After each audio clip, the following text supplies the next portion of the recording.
Hello guys, this is your friend Naruto Audio Fanfics and we are back with a new fanfic. Which is, what if Naruto and Itachi became the reborn Senju Uchiha brothers?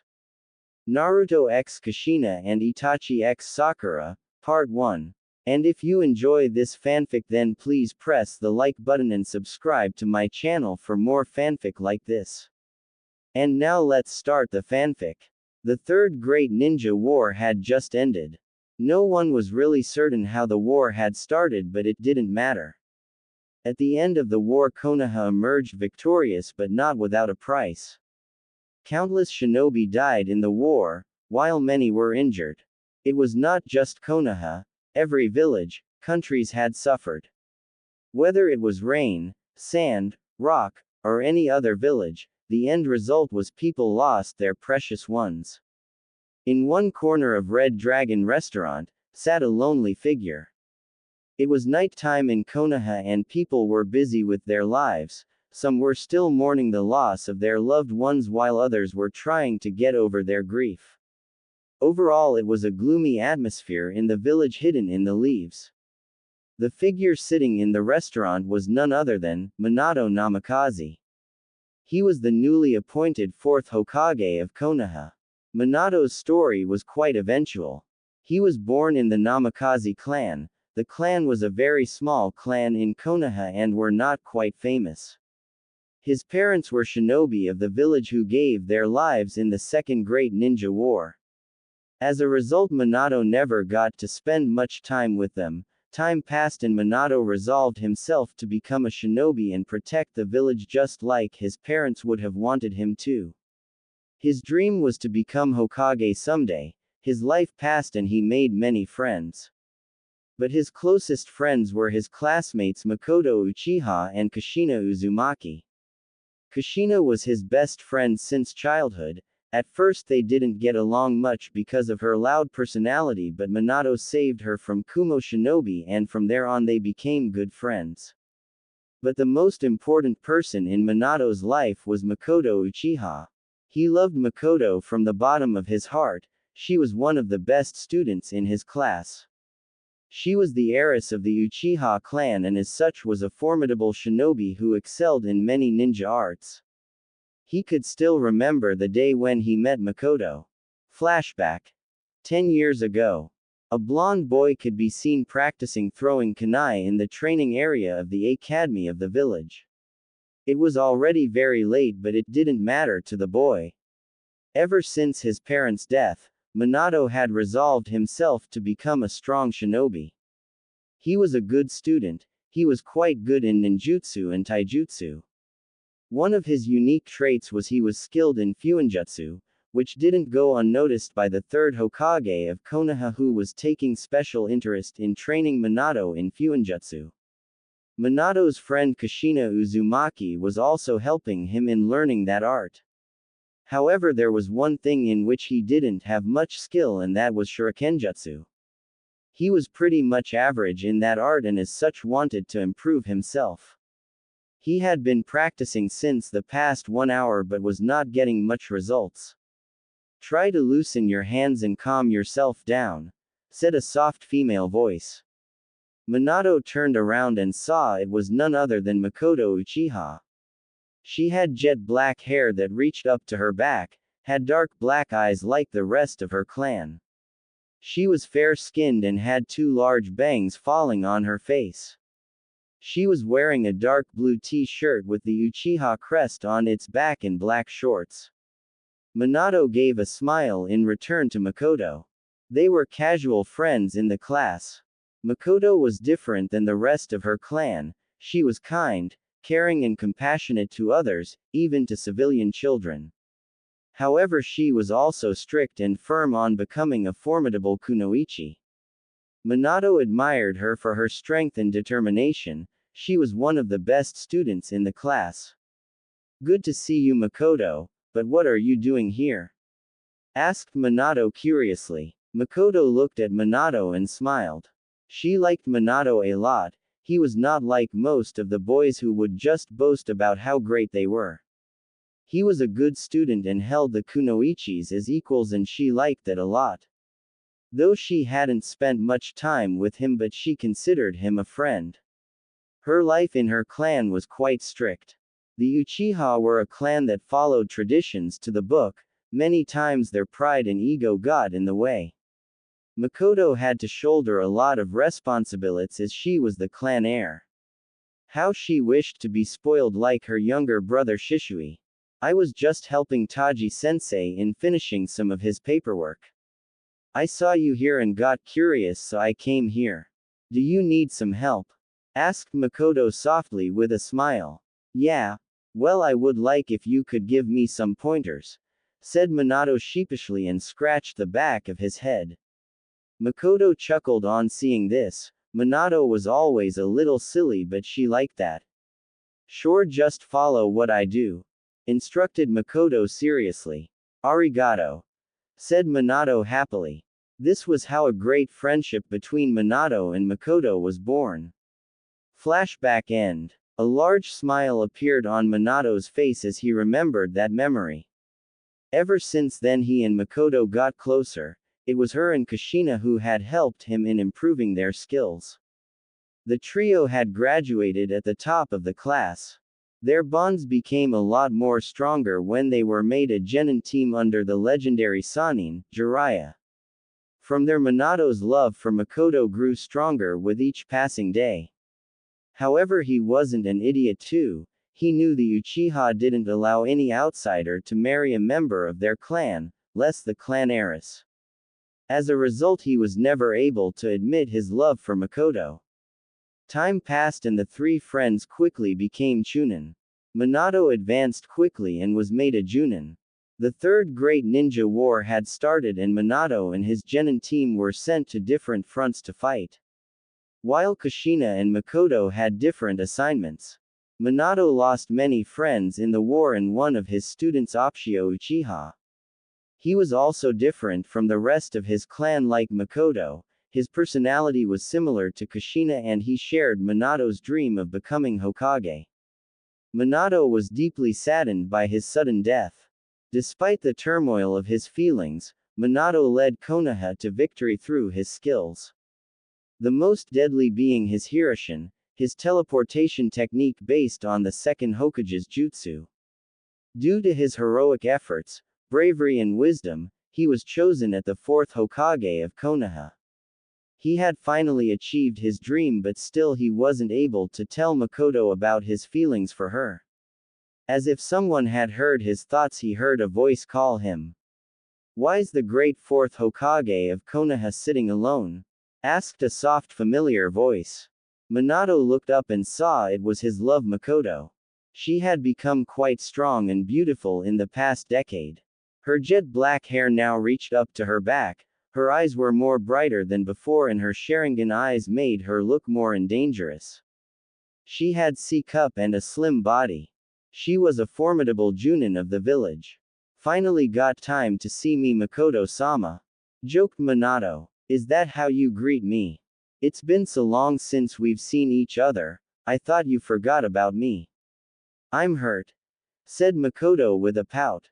Minato chuckled on seeing this. Makoto just looked so much adorable. He signaled her to sit with him, which she gladly accepted. Makoto then noticed Minato was a little sad. This hurt her a lot. She really liked Minato. For her, he was a person with whom she would like to spend her entire life. She secretly loved Minato, but since he had never mentioned about his feelings, she hadn't confessed her feelings for him yet. "Are you okay?" asked Makoto warmly and put her hands on Minato's hands. "Somewhat.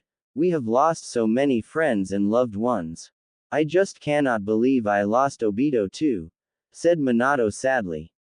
"I know. He was the joy of my clan. I wished he was alive now. I wish Rin didn't die too. She was such a nice girl." "How is Kakashi doing?" asked Makoto sadly. She had met Minato's genin team many times and quite frankly she liked those kids. "He is holding up fine. However, Rin's loss has shaken him a lot. This war has costed us a lot," said Minato solemnly. "I'm always there for you, Minato. You can always talk to me," said Makoto gently and caressed Minato's cheeks affectionately. Minato felt a warm sensation in his gut when he felt Makoto touching his cheeks. He looked at her beautiful face. One of the things he had learned from the war and Obito's death was their life was short. He then made up his mind. He knew his life was short as a shinobi and he didn't want to die without confessing his feelings for Makoto. Even if she didn't love him, he would always love her. Makoto, I want to say something, said Minato carefully. What is it? Asked Makoto curiously. She just felt that it was going to be something very important that may change her life. I love you, said Minato with a warm smile. What? Asked a shocked Makoto. I have loved you since long. You are my friend, comrade, you were always there for me. You took care of me. There is no other woman in this village or the entire world whom I love more than you, confessed Minato honestly. It's okay if you don't have any feelings for me, I understand. But I will always love you and be there for you, said Minato with a wide smile. He was quite surprised when he was grabbed by his collar and before he could think of what was happening he felt someone's lips kissing him. He looked carefully and saw it was Makoto who was kissing him. Many emotions were running through his mind. Happiness, passion, confusion, love and many more. He didn't know what overcame him but he kissed her back more passionately. For the people in the restaurant it was one of the most shocking scenes they had ever seen. Their beloved fourth Hokage was kissing the heiress of the Uchiha clan. Many women were glaring at Makoto for trying to steal Minato while Minato was receiving the same look from the men. But oblivious to all of this, Minato and Makoto were in their own dream world. But of them wished that things should stay this way and were feeling very happy. After a few moments Makoto broke the kiss much to Minato's protest. He just couldn't resist kissing her more. What took you so long? Asked Makoto with a smile. She had a few tears in her eyes. I didn't have the courage to tell you, said Minato honestly. Were you afraid you would lose me? How come you are telling me your feelings now? Asked Makoto curiously. Yes, I was afraid that I would lose you. And why I'm telling you now is because of Obito, said Minato truthfully. Obito? Asked Makoto with a questioning gaze. Yes, just like how I love you, Obito had feelings for Rin too but before he could tell her he died. I realized that I may die as a shinobi too, but I didn't want to die without telling you how I feel for you, said Minato with a true smile. Thank you, Obito, thought Makoto gratefully. Do you love me? Asked Minato a little anxiously. Yes, I love you Minato, said Makoto with a true smile. The smile which she saw on Minato's face could have brightened up the entire village. He jumped over the table and engulfed her in a bear hug. She was surprised by this sudden reaction but after a few seconds hugged him tightly and had a large smile on her face. Oh, they look so cute. Damn, never saw this coming. Congratulations Hokage-sama. Minato and Makoto hadn't realized that they were in a restaurant and people were watching them.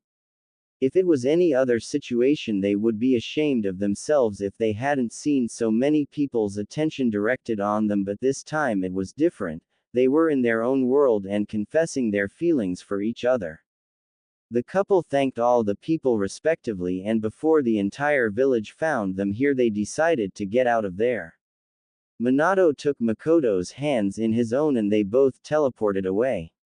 When Makoto opened her eyes she saw they were standing on top of the Hokage monument. She was feeling a little uneasy as she had just been teleported by his Hiroshin, even after traveling with Minato for so many times she just couldn't totally get accustomed to it. Are you alright? Asked Minato a little worriedly. I'm fine, just feeling a little dizzy, said Makoto tiredly. Yeah it happens sometimes. Makoto can I ask you something? Asked Minato seriously. Makoto looked at Minato curiously. She didn't know what was going in his mind right now. Would you like to marry me and spend the rest of your life with me? Asked Minato hopefully. Makoto's eyes widened on hearing this. She didn't expect Minato to propose her so quickly, but seeing the look on his face she understood that he wanted to tell her this for a long time. The confession was the first step of conveying his feelings.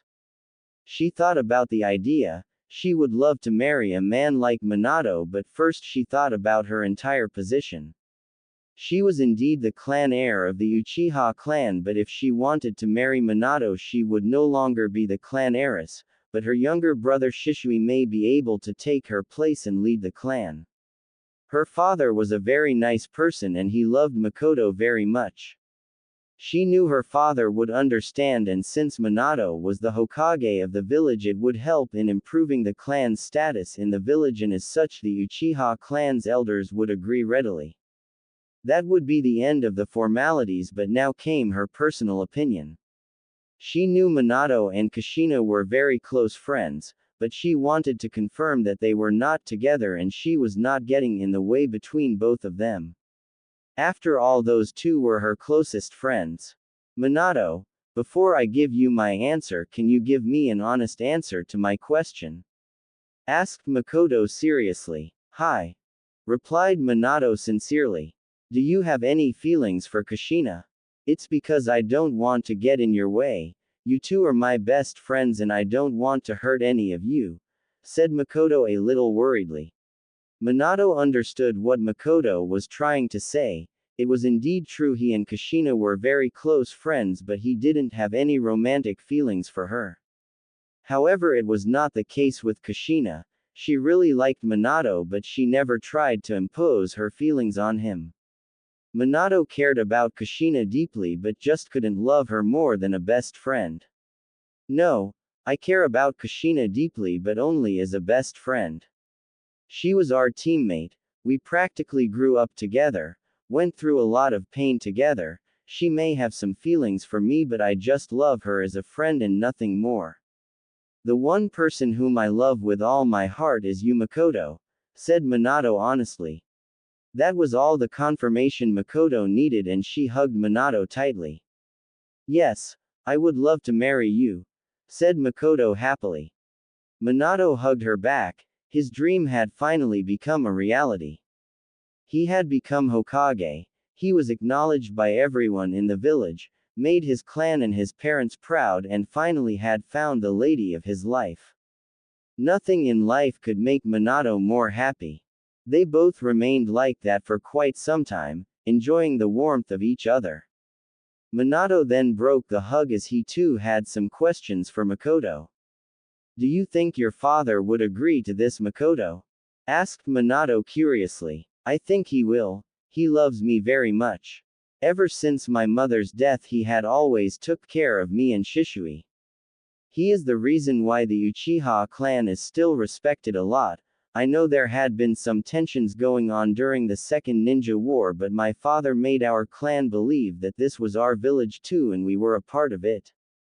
He holds you in high regards. Most of the members of my clan respect you deeply. You are fair to each and every clan of Konoha and have always treated us respectfully, so I don't think there will be much resistance to this. Shisui can easily take my place and lead the clan.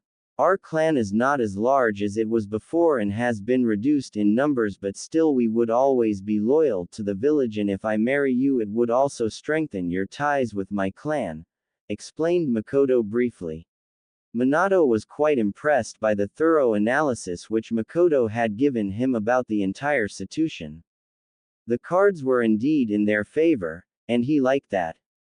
Wow, that was a very impressive deduction, Makoto. Maybe you should have become Hokage. At least that would mean no paperwork for me, joked Minato and chuckled. I rather be a housewife and raise a family than do that boring work. Thanks but no thanks, said Makoto jovially. Sigh, at least I tried, said Minato happily. Are you sure about this? Asked Makoto seriously. Yes, I have made up my mind. I want to marry you, and as the fourth Hokage of Konoha it wouldn't be much problem for me to get your hand from your father, said Minato a little confidently. Getting overconfident are we? Asked Makoto slyly with a devious smile. What have I gotten myself into? Thought Minato a little worriedly as he saw that devious smile on her face. XXX4X. Minato Namikaze, the fourth Hokage of Konoha, was known in the entire shinobi world as the Yellow Flash. His enemies fled on sight of him, and yet we find him sitting a little nervously in a chair in front of Makoto's family. It was just him, Makoto, her father Kagami Uchiha, and her younger brother Shisui. Minato felt a little uncomfortable since Kagami was staring at him for the past few moments. His stern black eyes really were getting on Minato's nerves. So you want to marry my daughter Hokage-sama? Said Kagami seriously. Please, Minato is fine, Kagami-sama. Yes, I love Makoto with all my heart and I want to marry her, said Minato sincerely and gave a firm gaze to Kagami indicating he was absolutely sure about this. Will you keep Makoto Ne-chan happy, Minato-sama? Asked Shisui honestly. I promise that, said Minato truthfully. I guess Makoto agrees with this and is content with this proposal, asked Kagami. He then gave a warm gaze to his daughter. In truth, he was more than happy that her beloved daughter had chosen a man like Minato. Kagami respected Minato. He had indeed inherited the will of fire which Kagami's sensei Tobirama Senju spoke of. Also, Kagami's best friend Hiruzen also held Minato in high regards. The entire village loved Minato, and Kagami was more than ready for this proposal, but as a clan head and a father he had to make the young couple understand the importance of this matter. Hai-to-san, I love Minato too and want to spend my life with him. I request you accept our wish and give us your best wishes, said Makoto softly. You realize that if you marry Minato you cannot be the head of this clan and won't have much say in the clan affairs. Such a marriage has not been done before. Are you willing to let go of your clan to marry Minato? Asked Kagami seriously. He had high hopes from Makoto, and his daughter had fulfilled his every wish and had made the Uchiha clan very proud. I know To-san, but I believe in a few years Shisui can lead our clan better than me. I will always be devoted to our clan whether I am Minato's wife or not. The Uchiha clan is my family and I shall never forsake them, said Makoto firmly and gave her father a determined look. Kagami's face relaxed and a wide smile came on his face. Shisui had already known what his father was doing and was happy for his sister. Then you have my blessings. I will make sure the others in the clan agree with this. However, there is a certain condition for this marriage to happen, said Kagami seriously. What is this condition? Asked Minato curiously. If any of your children manage to awaken the Sharingan, they shall also have to adopt the Uchiha name along with your clan's name. They will also have to fulfill certain responsibilities towards this clan. The Sharingan is our Kekkei Genkai and your children will be part of our clan too. Also, before you or your children decide to marry another person from another clan, they shall have to consult with the current head of our clan. We will not impose our ideals or ambitions on them, but we just would like to know about their reasons for this. That's all, explained Kagami briefly. Minato thought about the condition briefly. If his son-daughter awakened the Sharingan, then they would also inherit the Uchiha name. He didn't have any problems with that, as they would also be Makoto's children and she had a right to give them her clan name too. Next were their responsibilities in the Uchiha clan. He knew Kagami was an honest person and so was his son Shisui. They wouldn't try to use his children for power. The last condition was a little strange, but Minato had to agree with it. I accept your conditions only on one condition, that my children won't be forced to do anything against their wishes. I wish to marry Makoto and I have faith in you and the Uchiha clan, but I shall not do this at the cost of my children's future by any member of your clan or any other person, said Minato strictly. Kagami could feel the pressure in Minato's voice. This was the voice of a Hokage. He was happy that such a firm man was going to marry his daughter, a man who valued family. Shisui was satisfied by Minato's answer. In truth, he wouldn't even dream of hurting his niece. They would be precious to him and he would make sure that no one forces them to do anything. I give you my word, Minato, please take care of my daughter, requested Kagami with a warm smile. Makoto was feeling a lot more happy. She was proud of Minato. He cared about her clan's future as well as the future of their own children. He was a responsible man and Makoto was happy that she had made the best decision of her life by choosing to marry Minato. The thought of a little blonde boy running around her house made her heart feel more warm. She just couldn't wait to have her own children. She would shower her children with love and she and Minato would make sure that they would be the best parents in the whole world for their children. Makoto knew one thing, that soon all her wishes will be fulfilled and she would be a proud wife and lovely mother to her son. It was September 15th, an ordinary night in the village hidden in the leaves. The village had recovered greatly in these last few years. Its military strength was back to its full capacity and the village was economically stable. People were living their lives peacefully in the village.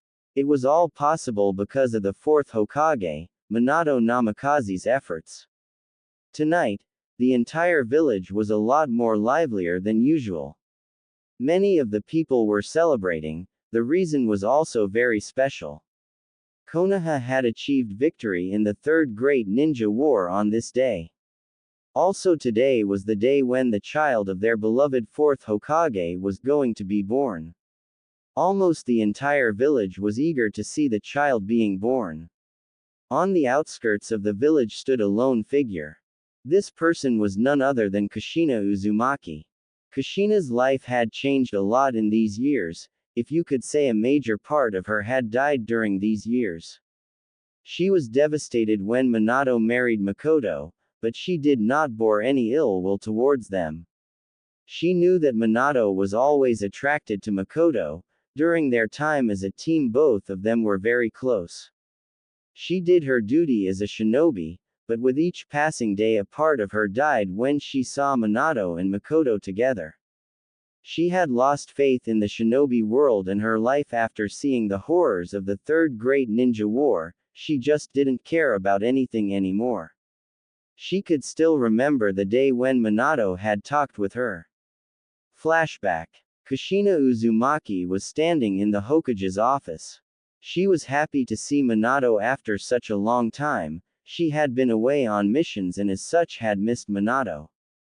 Minato gave her a small smile which Kushina reciprocated it with her wide smile. How are you, Minato-kun? It's been a long time, Datbeo, said Kushina happily. Minato felt a little guilty. He was feeling very sad that he would have to break Kushina's heart. Kushina, it's good to see you, replied Minato curtly.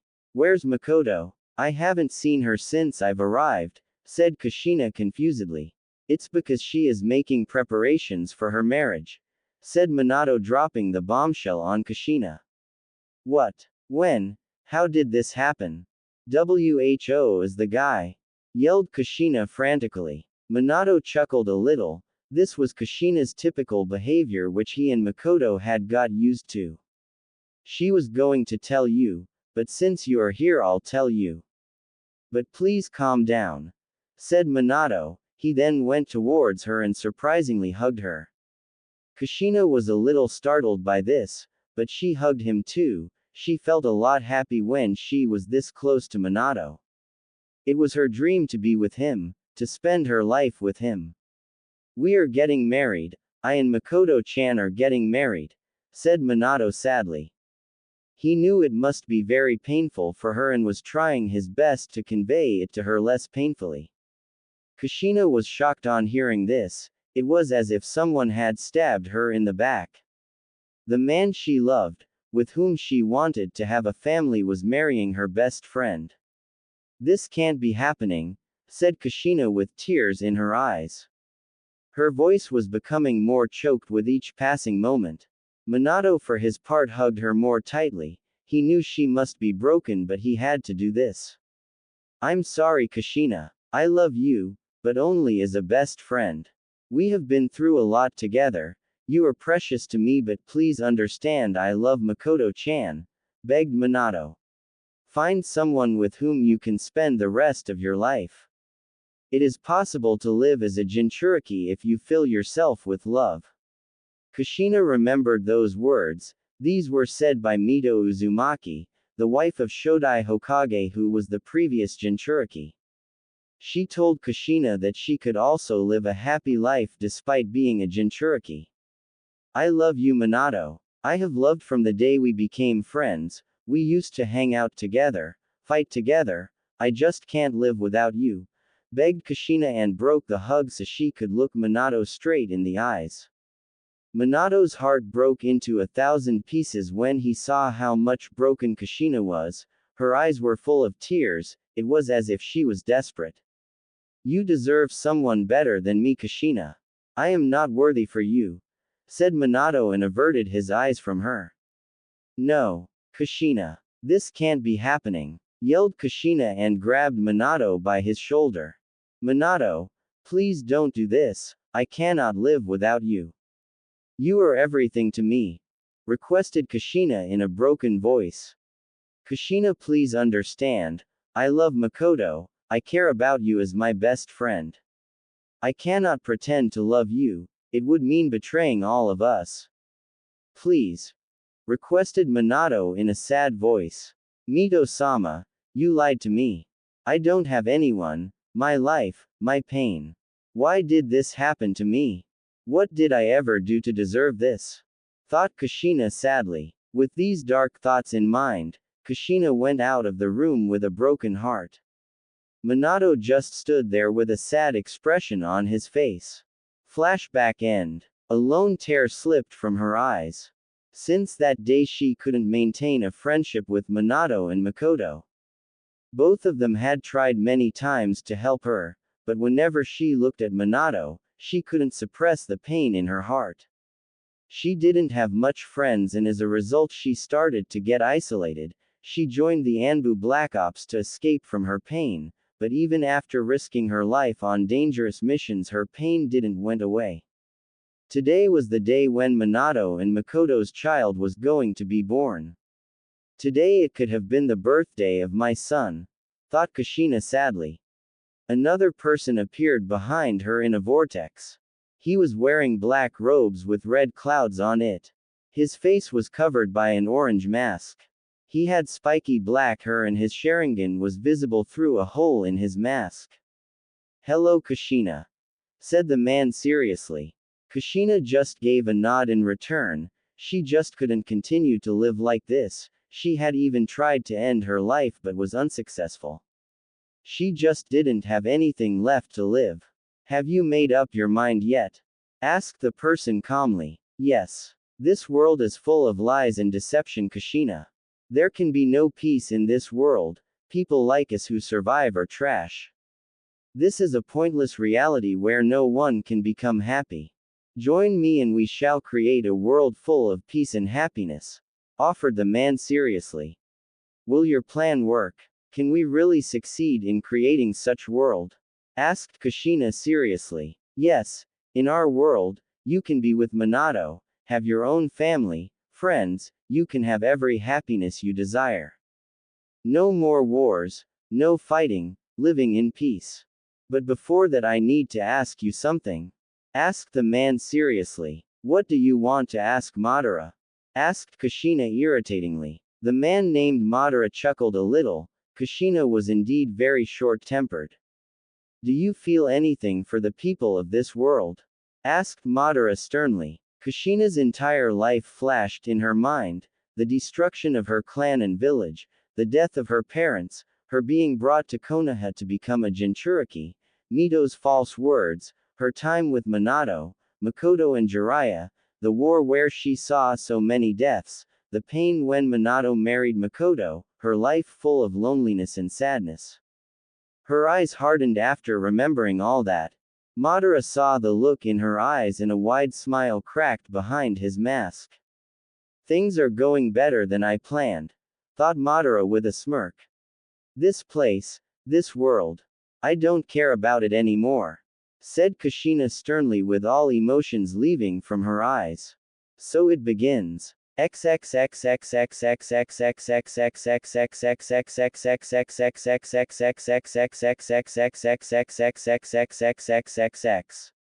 a secluded room in the hospital, lay a woman. She had jet black hair and dark black eyes. Her face was beautiful, but right now she was going through an unbearable pain. She was none other than Makoto Namikaze Uchiha, wife of the fourth Hokage and former heiress of the Uchiha clan. Ah! Screamed Makoto as she was trying to give birth to her soon-to-be-born child. By her side was her husband, Minato Namikaze, who looked very nervous and worried. He had not been so much frightened in his entire life, but seeing Makoto in so much pain was unbearable for him. It's going to be okay, soothed Minato in Makoto's ears as she went through another pain. She clutched his hand tightly in order to receive some more comfort. It hurts, said Makoto as tears rolled from her eyes.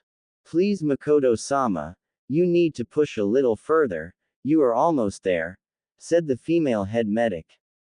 You can do this Makoto, hang in there, said Minato and wiped away her tears and gave her a soft kiss on her forehead. Despite being exhausted, Makoto felt a little happy as Minato was there beside her. She too was doing everything she could to bring her firstborn child into this world. She was escalated when she was told that she was going to become a mother. Her dream was finally becoming a reality. She was just one step away from seeing the face of her beloved child. With renewed strength and courage, she willed herself to not give up. She started the painful process once again, but this time she went further without stopping. This process continued for a few more moments until a cry was heard in the entire room.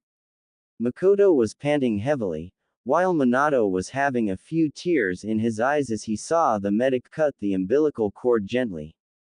Makoto watched with blurry eyes as the medics washed the blood of her child. The medic then came forward with the baby wrapped up in a bundle of cloth. Congratulations Makoto-sama, it's a boy, said the medic happily and gently handed over the baby to Makoto.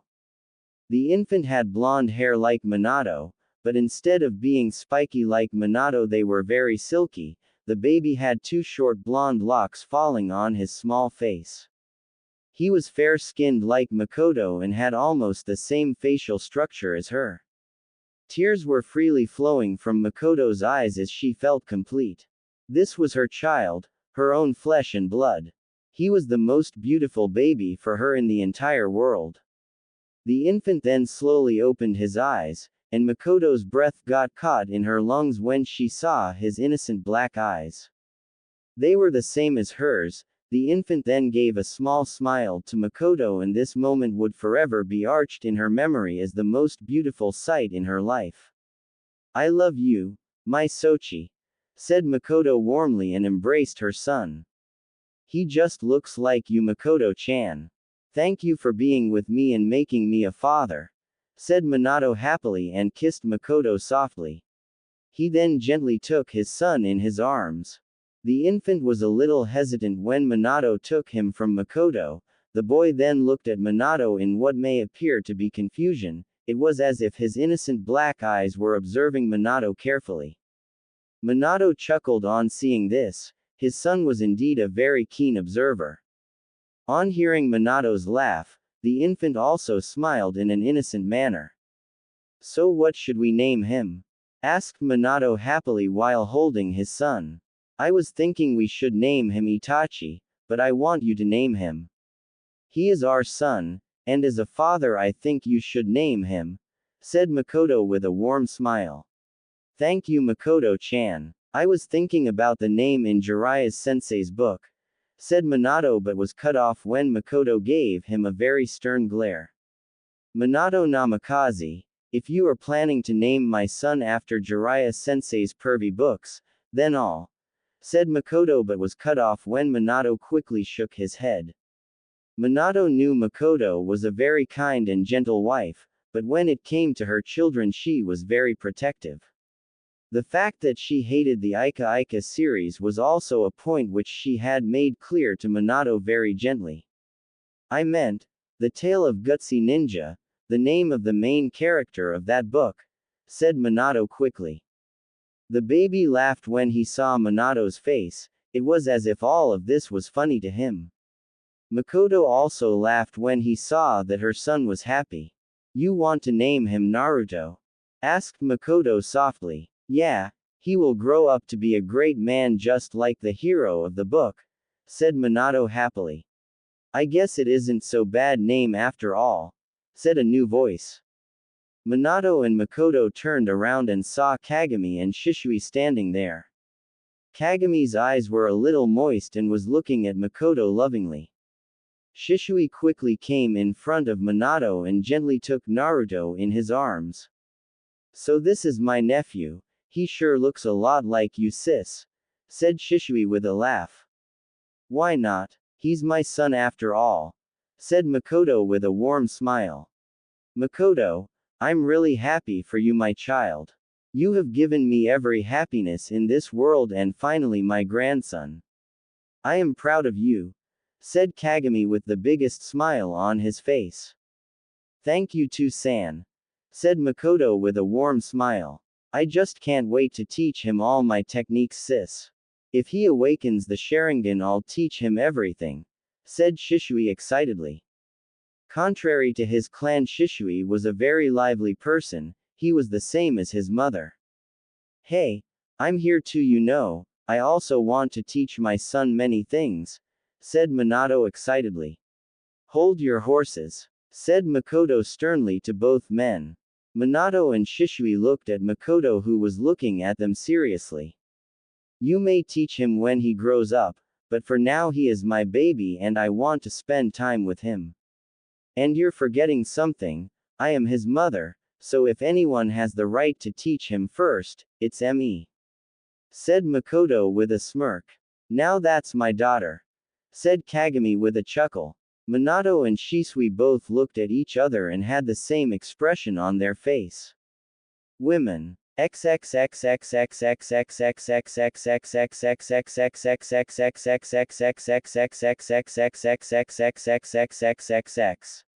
Unknown location. In a dark room stood 9 people in different directions.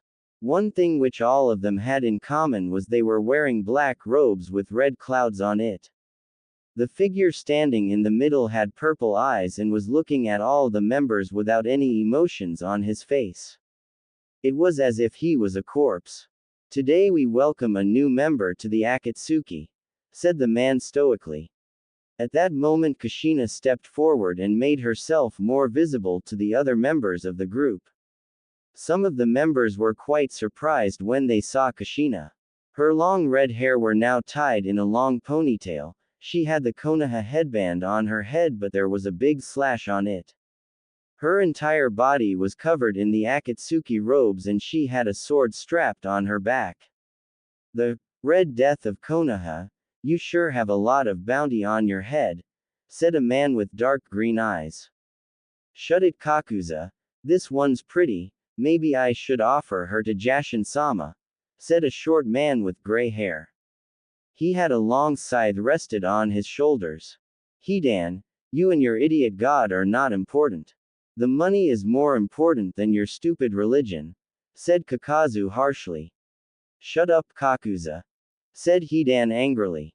I find it rather interesting that someone like you joined the Akatsuki. What are your intentions? Said a scorpion-like man. He had his face covered by a mask. It's rude to ask a lady a question without introducing yourselves, said Kushina rudely. She didn't give a rat's ass about any of these people, she was joining just because Madara had told her to. Sasori of the Red Sands, former shinobi of Sunagakur, said Sasori curtly. You sure bring interesting members, Toby, said a black plant-like person but muttered the last part silently. Indeed, agreed its white counterpart. You're a Jinchuriki, aren't you? Samahata can sense your chakra, grinned a shark-like man.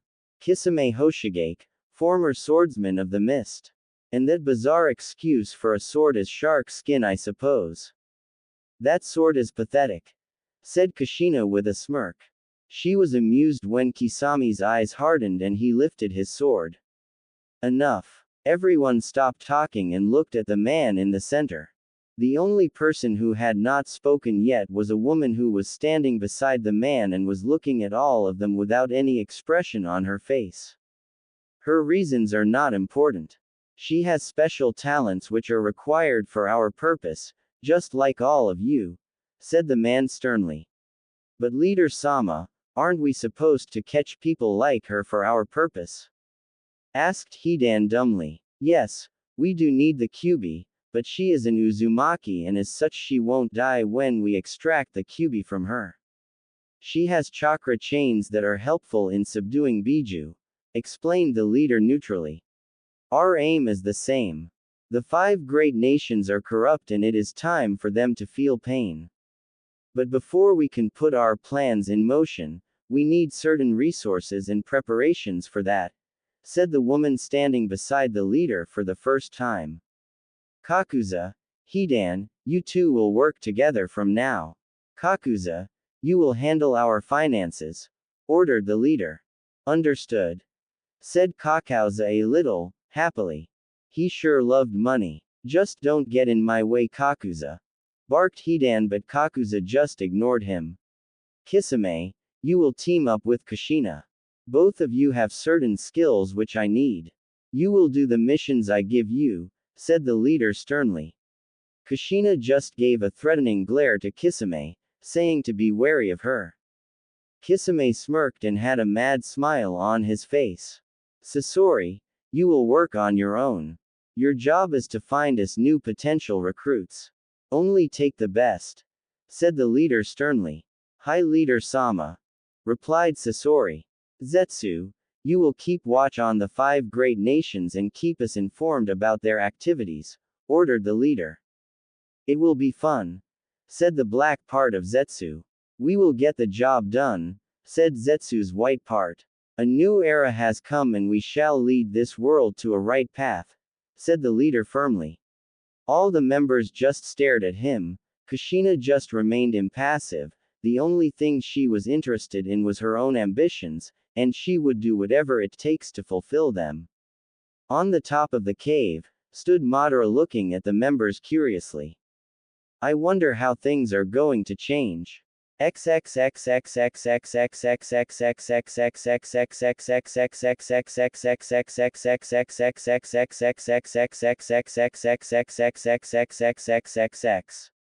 Konoha. Minato was sitting in his office. Last night had been one of the best nights of his life. His son was finally born, he was finally a father. Many people had congratulated him. The entire village had celebrated on Naruto's birthday. Makoto was very happy and she was not willing to let go Naruto from her sights. He was the Hokage so had to assume his duties, but that didn't mean his mind couldn't be with his family. His thoughts then drifted to Kushina. He suddenly felt very sad when he thought about his best friend. In these years, Kushina had started distancing himself from him and Makoto. She was present at their wedding but only congratulated them with sad eyes. Makoto and him had tried many times to make her happy and get her life back on track, but she refused to have any kind of relationship with them. She had slowly started becoming a lot more depressed. When Minato had received her request to join Anbu, he had first denied it as he was worried for her safety. But she had insisted quite harshly and Minato had to agree as the Anbu commander readily accepted her proposal. They needed skilled people like her, They had lost many skilled shinobi in the war, and as such he had to do what was right as a Hokage, no matter how much it pained his heart. Since then they had never even heard from Kushina. Makoto blamed herself for Kushina's misery, but Minato had assured her that it wasn't their fault. Suddenly he was interrupted from his thoughts when an Anbu appeared in front of him. "Hokage-sama, there is an emergency," said the Anbu seriously. Minato schooled his features, he had to do his duty. Personal problems could wait later. "What is the situation?" asked Minato strictly in Hokage mode.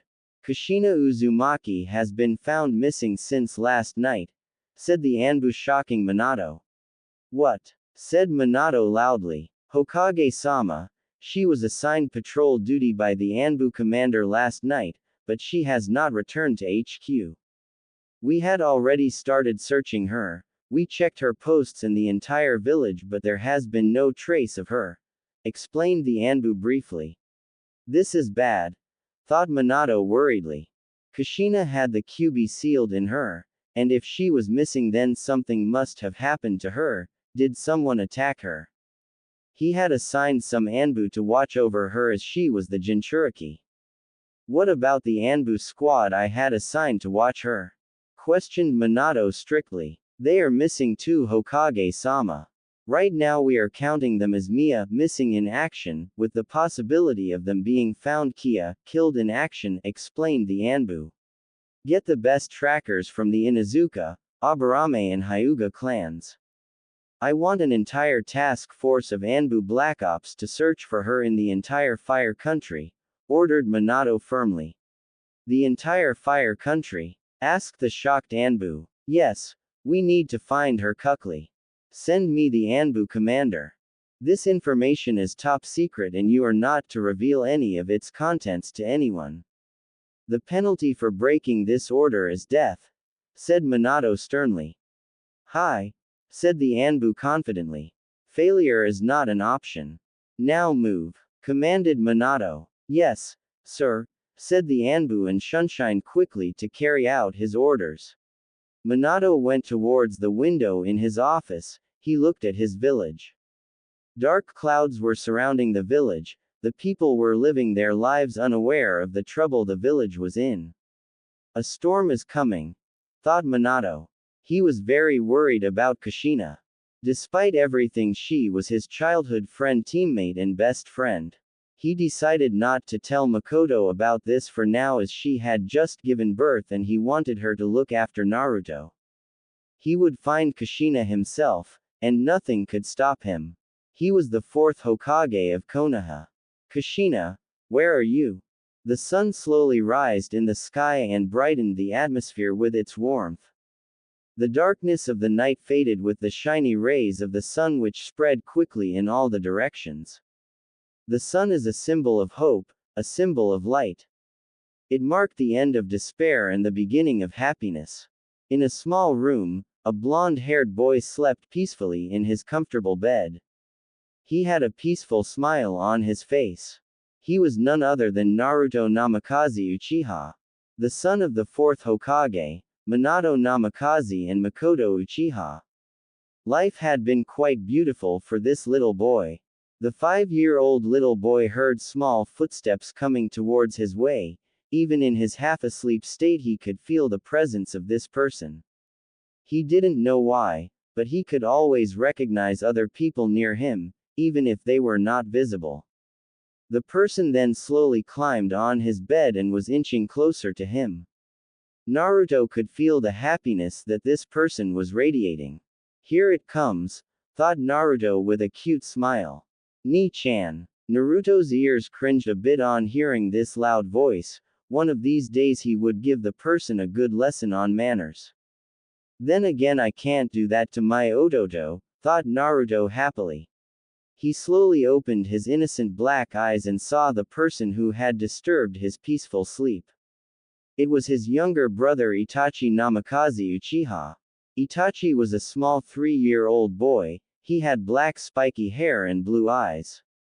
His face was very similar to their father, though he looked like a chibi. How many times have I told you not to shout? Asked Naruto kindly. He loved Itachi more than anyone in his family, even more than his mother. Itachi was his younger brother and was the joy of Naruto's life. Itachi pouted and crossed his arms over his small chest.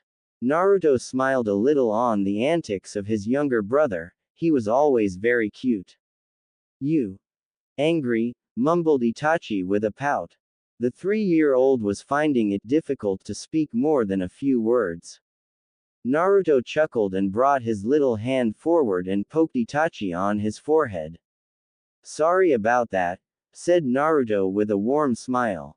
Said Itachi with a proud look. Naruto raised an eyebrow at Itachi's unique behavior.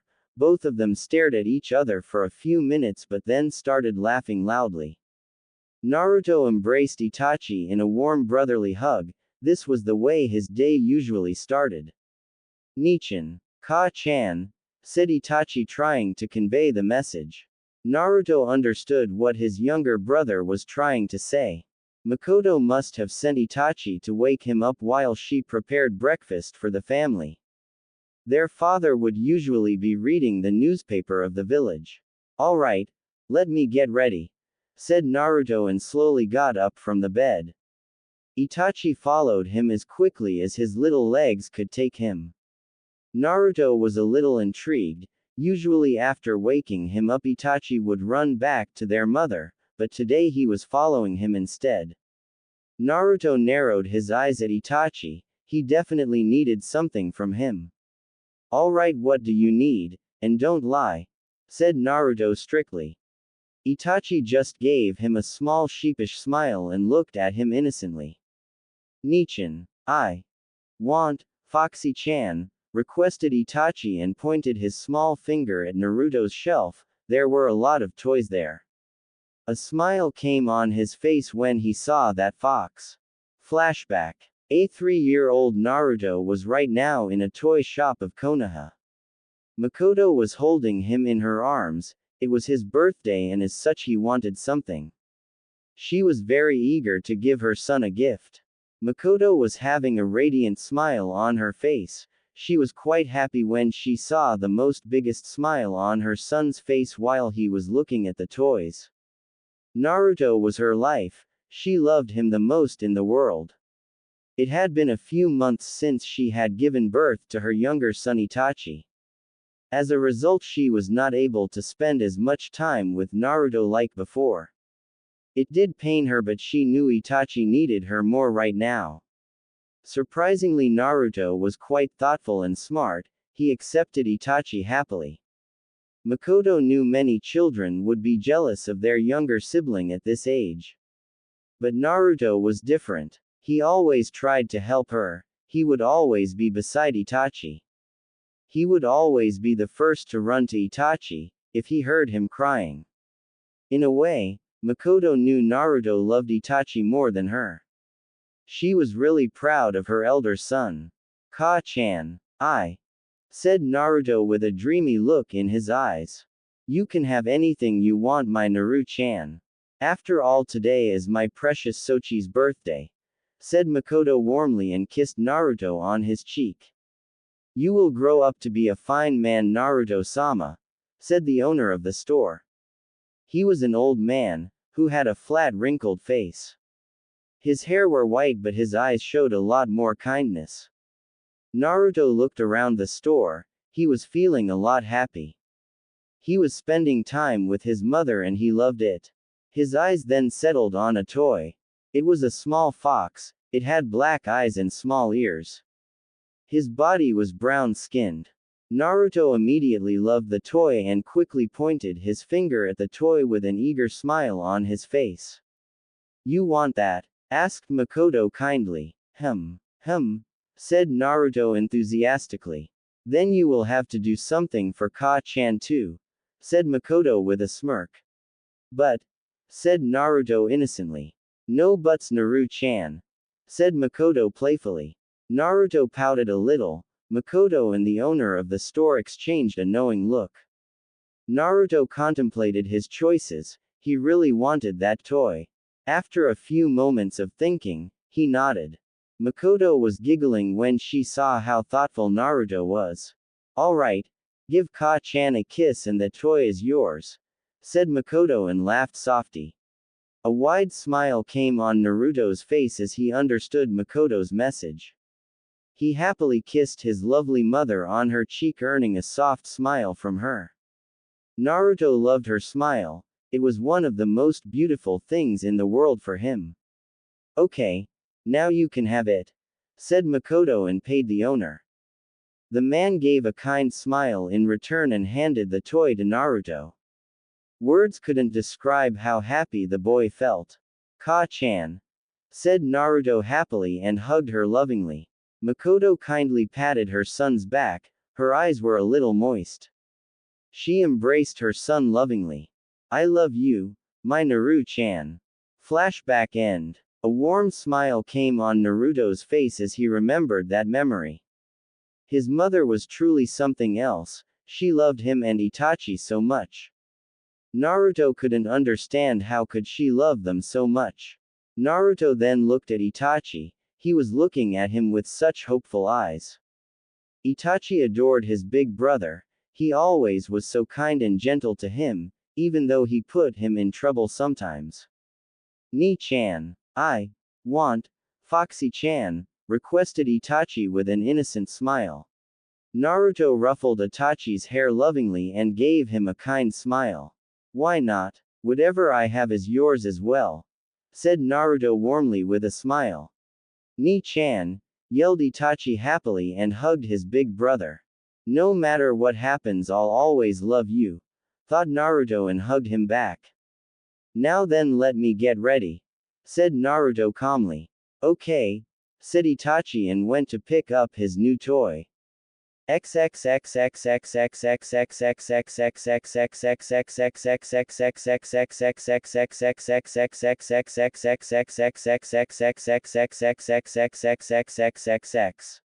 Minato Namikaze was sitting casually on his chair.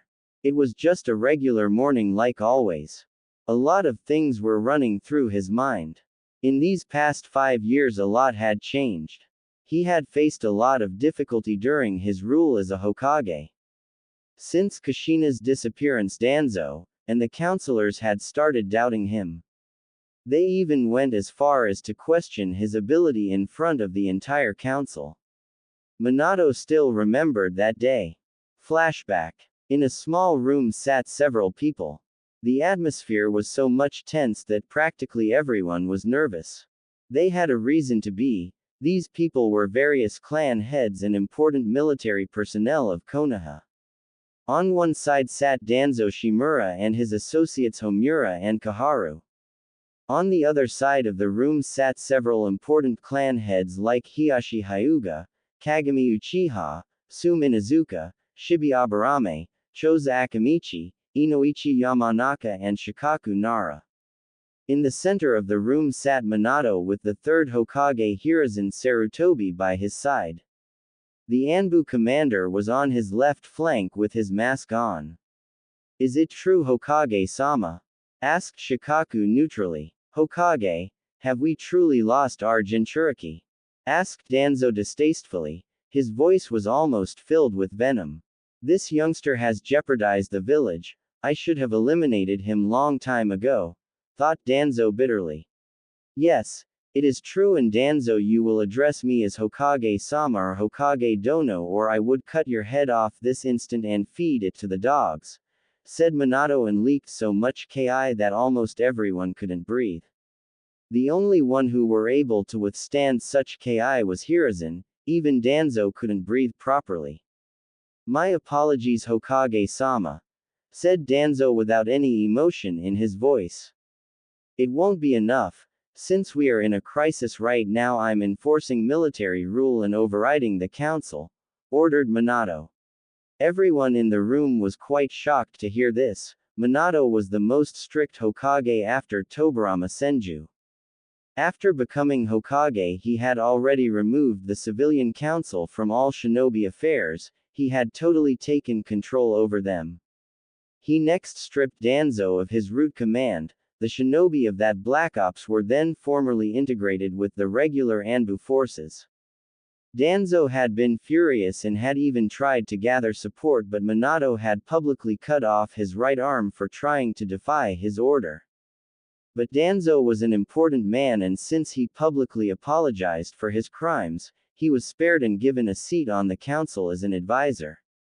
However, everyone knew Danzo practically had no power now. This made the man furious, but he would wait to take further actions. Minato didn't also believe in the third Hokage's pacifist tendencies. He wanted peace in the shinobi world, but not at the cost of Konoha. Minato changed the entire shinobi system of Konoha. He formed various divisions of special forces, like the barrier teams, which were tasked with protecting the village and borders of Fire Country.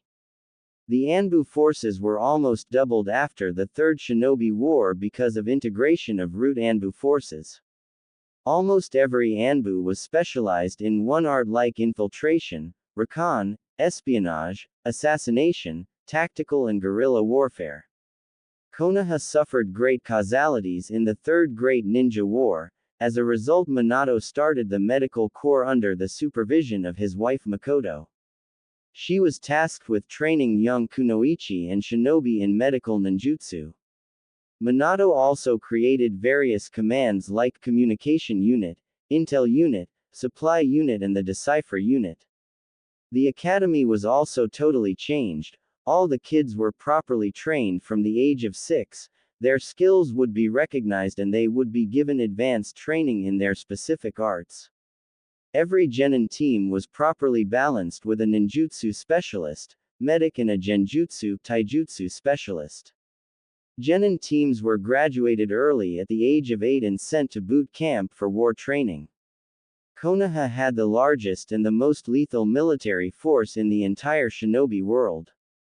All of this was possible was due to Minato's efforts. However, such achievements didn't come at a cost. Minato never spent time with his elder son Naruto. He wanted to be there for his son, but his duties as Hokage always got in the way.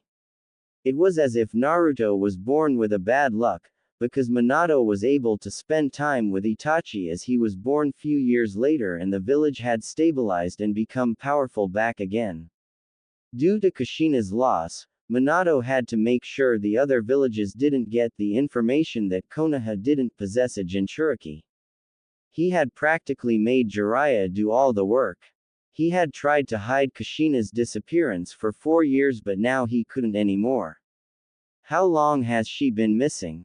asked Hiashi Hyuga seriously. Minato looked at that man. The Hyuga clan had started acting a lot more suspicious since he married Makoto.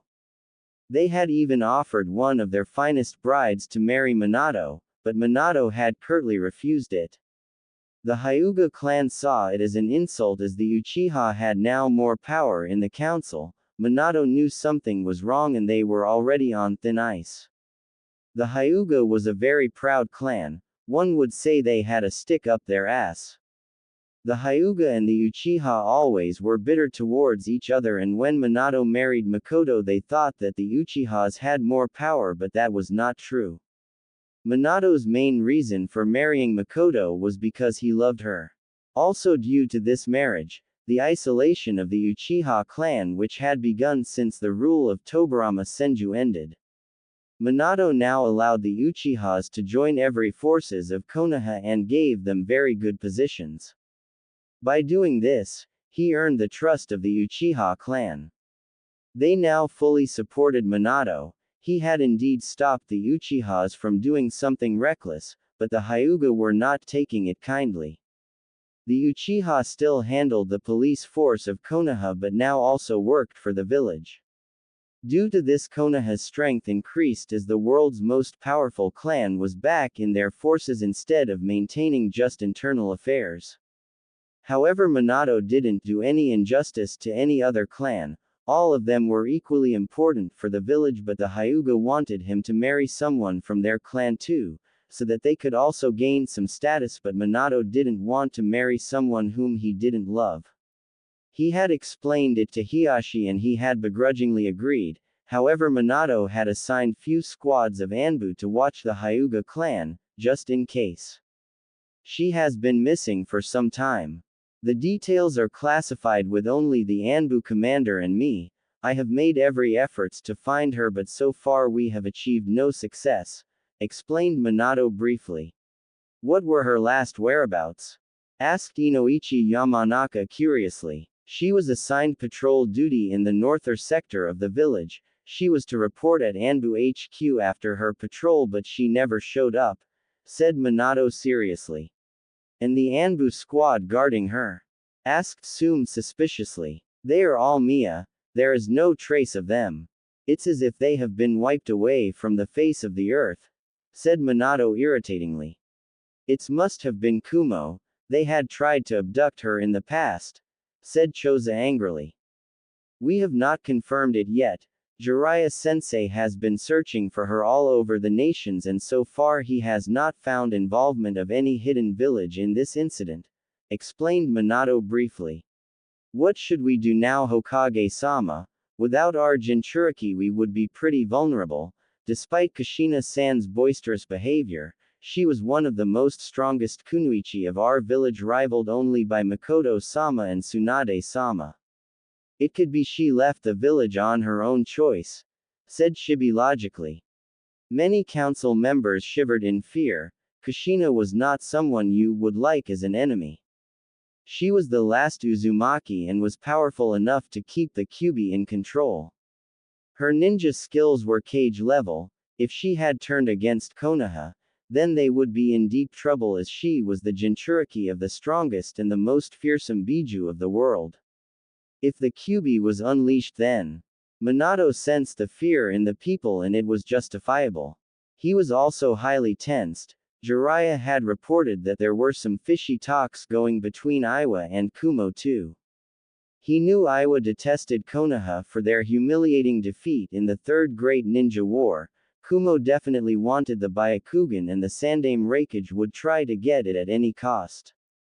Suno was recovering from their losses.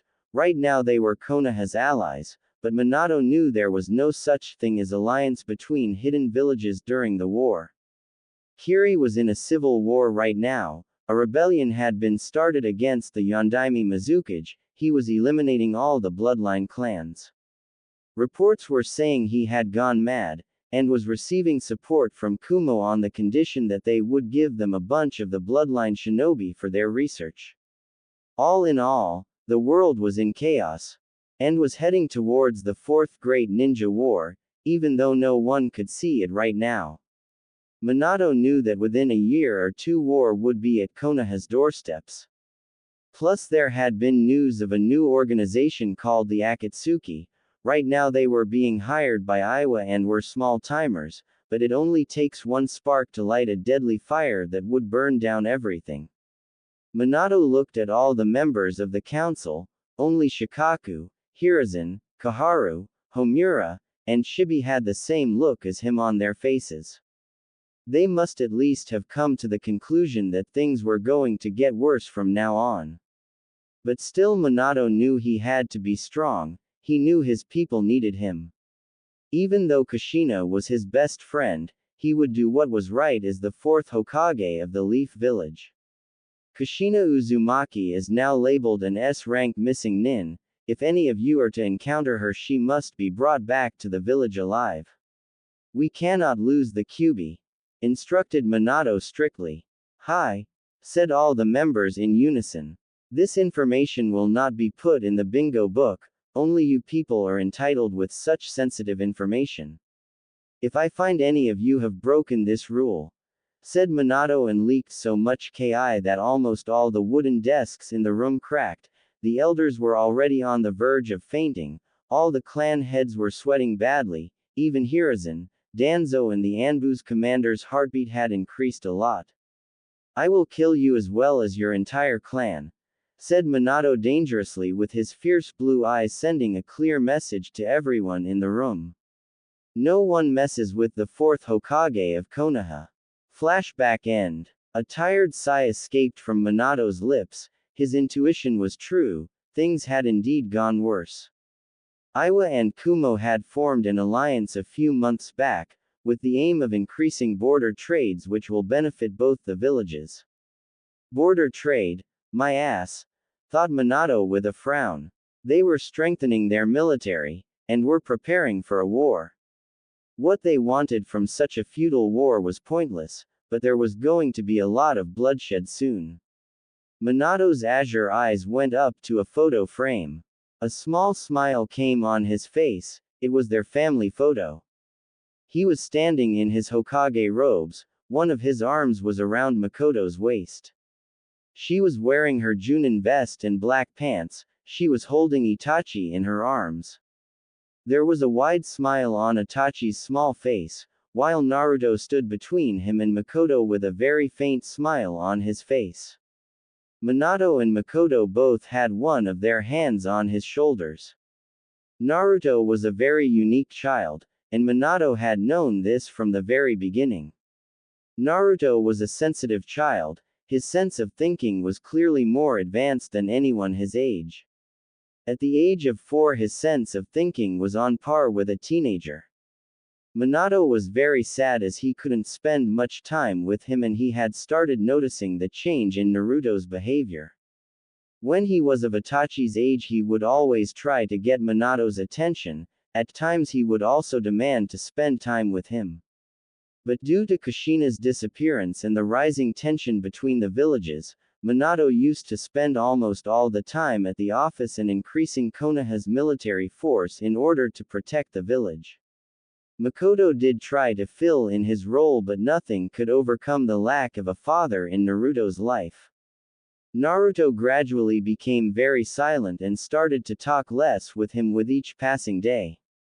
He was never disrespectful or showed any hatred towards Minato, he just was indifferent. It was as if he didn't care about Minato anymore.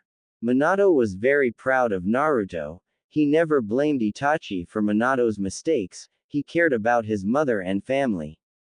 He was always the first to wish him on his birthday, though he only just said, "Happy birthday," and went off but that was enough for Minato. It showed that there was still hope and he could still get his elder son back. He was interrupted from his thoughts when he felt a pair of soft hands encircle him from his back. He knew who this person was. "If you worry so much, you'll grow old soon," said Makoto softly. "Nah, I'll never grow old. I'm still the most handsome man in this village," said Minato jovially. "Getting are we?" asked Makoto with an amused tone. Minato just gave another tired sigh, he gave Makoto a signal to sit. She slowly came around and sat in a chair beside him and put her hands on his hands. "What's troubling you?" asked Makoto worriedly. "Naruto," said Minato sadly. "Did he do something?" asked Makoto curiously. "No, he didn't do anything. You know what I mean," said Minato tiredly. Makoto gave a nod, she understood what he was thinking. The relationship between her husband and elder son was strained to say in the least. Both of them were right in their own perspective. Minato couldn't spend time with Naruto as many things were happening and he had to look after the village more. She was heartbroken when Kushina had gone missing. A part of her blamed herself for Kushina's fate but another part of her wanted her to be strong for her 2 lovely sons. Naruto was disheartened all these years as Minato was never there. Minato couldn't even spend more time with her too. But since the village had become stable again and things were looking good in the shinobi world for a while, Minato was now spending more time with the family and Itachi. She knew Naruto didn't hate his father, it was far from it. He was just disappointed in Minato. Most of all, her elder son had a very mysterious personality. He didn't care much about making friends, he just liked to spend more time with his family. He was usually very quiet and only spoke when necessary. As his father, you think I would understand him but I clearly don't know how I can get him back. He probably hates me," said Minato sadly. "That's not true Minato-kun, he just isn't sure about his feelings. Even though he is smart, he is still a kid. Kids are like that at this age, explained Makoto with a smile. I am really proud of him, Makoto-chan. I'm really happy that Naruto and Itachi get along with each other, said Minato proudly. He loves his younger brother more than us, said Makoto warmly. I am not going to give up. I will help my son in every way possible and make up for my lack of presence in his life for all these years, said Minato with determination. Now that's my Minato. I'll help you too, said Makoto with a smile. Minato leaned forward and kissed Makoto softly on her lips. She kissed him back more lovingly. What would I ever do without you? Asked Minato softly. They were interrupted from their little romance when they heard two voices. I told you not to jump, Baka. Now you're hurt. Came Naruto's irritated voice. Makoto immediately got worried and got up to rush to the stairs from where the voice was coming. However, Minato stopped her. She looked at him harshly, but he just told her to sit down and watch. But Nichan, I wanted you to see how much high I can jump on your bed, came Itachi's cute voice. Sigh, you were lucky you just fell on the bed. What would have happened if you fell on the ground? Asked Naruto sternly. Sorry, said Itachi silently. Both Naruto and Itachi entered the kitchen and were quite surprised when they saw both of their parents were sitting together and were watching them. Itachi was sitting on Naruto's back and had his legs wrapped around Naruto's waist. Minato gave a smile in return to his sons, while Makoto was a little worried and immediately came towards them. What happened? Asked Makoto worriedly and knelt in front of her sons. Naruto put Itachi down and Makoto noticed he had a sore ankle. She gave him a very stern glare. Itachi-kun, what have I told you? Asked Makoto strictly. To not jump, said Itachi sheepishly. Makoto just sighed on her younger son's antics. He really was a handful and always got himself in trouble. He was the exact opposite of his older brother. Let's get you healed, said Makoto softly and picked up Itachi and went towards the medicine shelf. Naruto just had an amused smile on his face. He then noticed Minato looking at him. Naruto, come here. Spend some time with me, said Minato happily. Naruto's eyebrows twitched a bit when he heard those words. All those times he asked his father to spend time with him and he had refused, saying he was busy. And now after 3 years his father finally got some time for him. But still, this was his father and he just decided to obey him and be done with it. He didn't hate his father, but still it pained him every time he remembered the past. He silently went and sat beside Minato. Moments passed but he didn't utter a word. It was as if there was nothing to say. Minato noticed his son's feelings. Naruto now just called him Tu-sama, and not Tu-chan. I will not back down, thought Minato firmly. Naruto, said Minato hesitantly. Both father and son rarely talked with each other, and this was a rare time when they both were alone. Either Itachi or Makoto were always around whenever they were near each other. Yes, Tu-sama, said Naruto neutrally. Minato's heart broke a little when he heard his voice and those words. He really had pushed away his elder son. The village was safe for now, but things had went downhill with him and Naruto. He wanted to know his son, his likes, his dislikes, his dreams and ambitions. What is your dream, Naruto? Asked Minato kindly with a smile. Naruto just wanted to say he didn't have one and end the talk, but somehow a part of him wanted to say something. He looked at his father briefly for a few moments. The man definitely wanted to talk with him. Damn my kind heart, thought Naruto frustratingly. I only want to protect my brother, that's all, said Naruto silently. His voice had a little doubt in it. It was as if he didn't consider himself strong enough. That's a noble dream you have there, son. I'm really proud of you, said Minato proudly. Naruto's eyes widened in surprise when he heard his father was proud of him. A part of his heart was jumping in joy. His father was proud of him.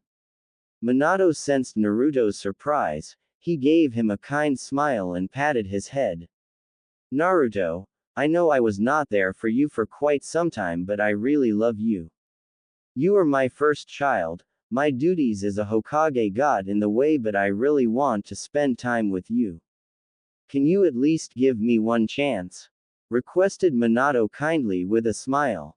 Naruto looked at his father sadly. He didn't know how much Minato had hurted him. A part of him just wanted to say off and be done with it, but he really wanted to spend time with his father. I can't just treat him like this. Maybe he really wants to spend time with me. Maybe he does love me too, like Itachi. Maybe I'm not just a disappointment to him. Thought Naruto curiously. He then immediately disposed off such thoughts. He knew his father must be doing this out of pity, and Naruto never wanted anyone's pity. You don't have to do this too, Sama.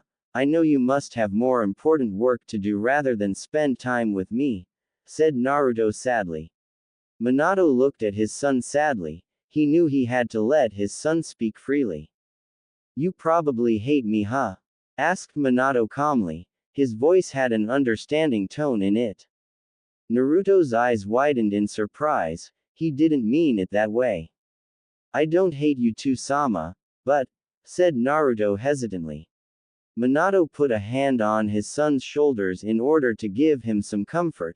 Naruto looked at him for a moment. He had to tell his father the truth. Telling lies wouldn't do good for any of them. Speak freely, said Minato kindly with a smile. It's just I cannot forget the past. You were never there for me. I wanted to spend time with you so many times, but you always said you were busy. I know you are the Hokage. I don't hate you, but, said Naruto hesitantly. Minato understood what his son was feeling. He didn't blame Naruto for a bit. He knew what he might hear now would break his heart, but he had to endure this as he had caused his son so much pain. I just don't care about you anymore, said Naruto sadly. Naruto then got up from the table and silently walked away from the room, leaving behind a broken and wide-eyed Minato. A lone tear slipped from Minato's eyes. He really was feeling very sorry for causing his son so much pain. He knew Naruto wouldn't say such a thing if someone had not pushed him up to his limit. What am I supposed to do? Naruto sat alone in the small training ground of his house. It wasn't very big, just a small terrain which included a small lake. There were lots of trees around with training dummies. They must probably be for target practice. He had seen his mother practice with her shurikenjutsu many times. His father also sometimes trained here. His thoughts then drifted back to the talk which he had with his father. He didn't hate his father. He still cared about him, but it was just too painful for him to bond with him again. He only wanted to spend time with his father. He always heard people say how great his father was, but in reality he didn't know the man much as he was almost never there in his life. Naruto was trying to understand that his father was trying to make his way back into his family, but he wasn't too comfortable with having his father around, after spending almost 3 years without him. He thought about his dream of protecting his younger brother at any cost. In truth, he knew he was weak. He was not a shinobi like his father and mother. He knew if something ever happened, then he wouldn't be able to protect Itachi. Should he become a shinobi? What purpose would he have besides protecting Itachi? He was interrupted from his thoughts when someone hugged him lovingly from the back. The hands of that person was soft, and the aura that was radiating off that person made Naruto very comfortable and at peace. There was only one person in the entire world who could make him feel like this. Ka-chan, said Naruto warmly. He went to turn around to face his mother, but she restricted his movements and hugged him more tightly. Naruto got a little confused. Shish. Just stay with me like this, said Makoto lovingly. A contented smile came on Naruto's face. He felt happy. All those doubts, Negative feelings he was having were slowly fading away with each passing moment. It was as if his mother was taking away all his pain and filling him with her love. He slowly rested his head gently on his mother's chest and put his hands on her soft hands. It was evening and the sun was setting. The entire scene was just beautiful for Naruto. He didn't know what he would do without his mother. For him she was perfect. She was kind, caring, gentle and even strict when necessary. She always took care of all of them, gave them healthy food, looked after their health, became worried when they were injured. She was the center of the family and all of their lives revolved around her. Naruto didn't know if he loved his brother more or his mother. Both of them were precious to him. Meanwhile, Makoto was gently caressing her son's blonde hair. She had heard the entire conversation between Minato and Naruto.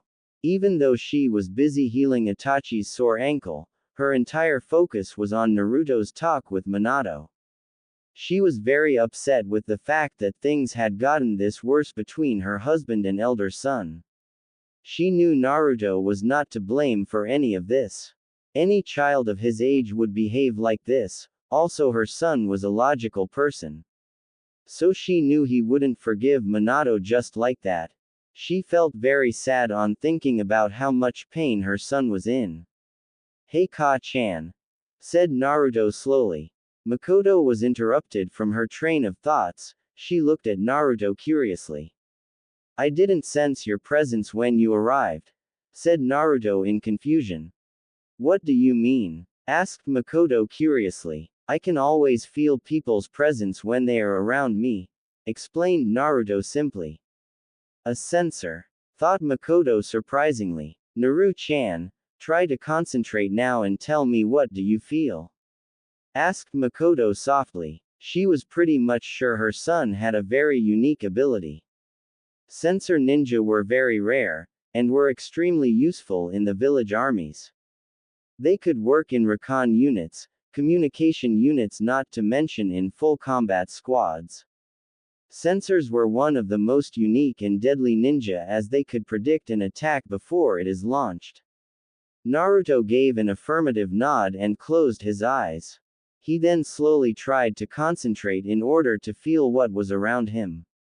At first nothing happened for a few moments, his eyebrows twitched a bit when he was not met with success.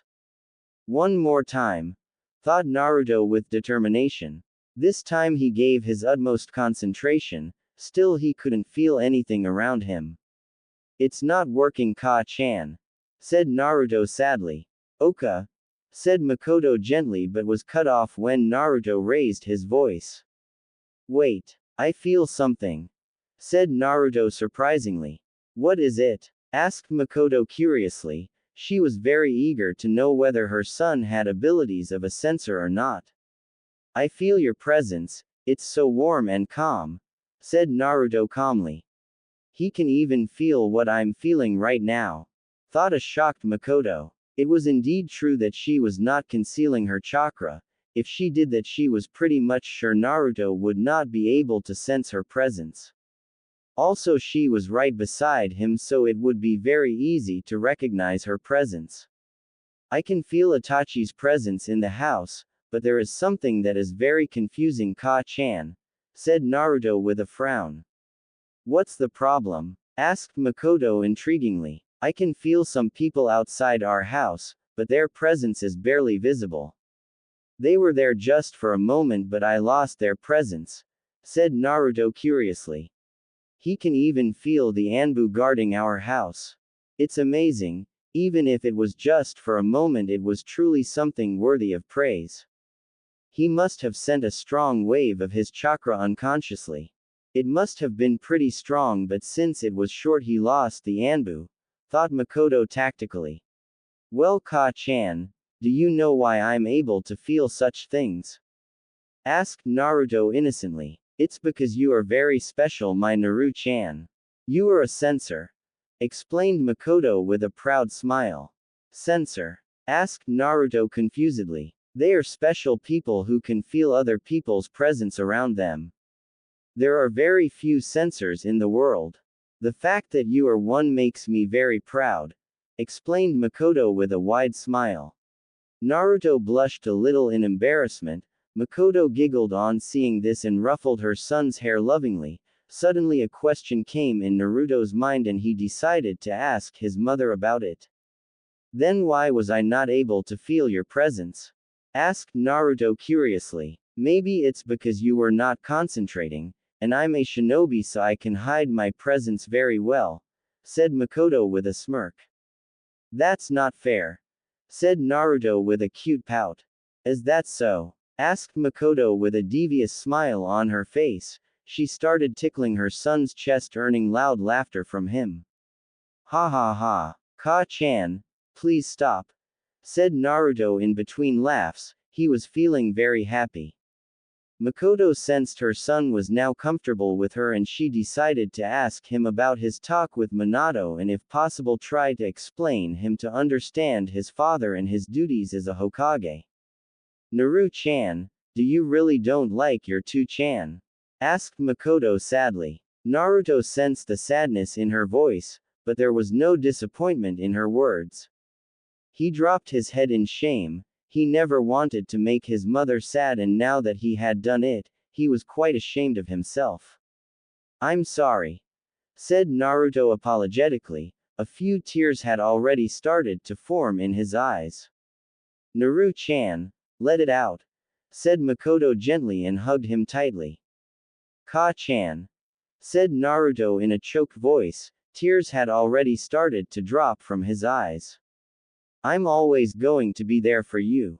I love you very much and you can be yourself around your Ka-chan.